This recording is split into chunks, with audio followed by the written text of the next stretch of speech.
Why is the issue of human trafficking so important to you? Yeah, thanks for asking.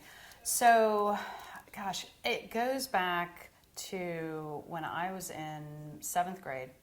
My very best friend in junior high at the time, her father was abusive to her mother, and she was a figure skater.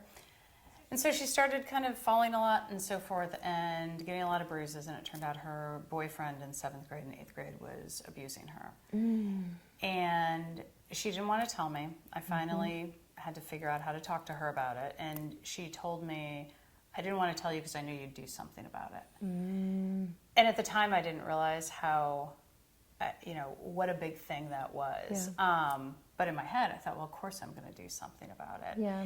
And so from that moment on, I was very focused on domestic violence and sexual assault issues. They've all been very personal to me. I've worked in domestic violence shelters when I was in college, and then after college, before I taught school. And then when I went to law school, I started a domestic violence clinic, because what we found was there were a lot of women who weren't going to get temporary restraining orders because they didn't know how to. They couldn't afford a lawyer. They were very intimidated by the whole process. Right.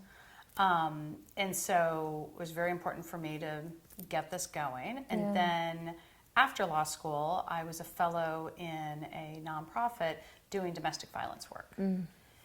And and so there, I was in charge of doing two things. One, I was able to pick my own focus, and so one of my focuses was teen dating violence. And that stemmed back to my friend when I was a teenager. And there's a cycle. There's Yes, absolutely.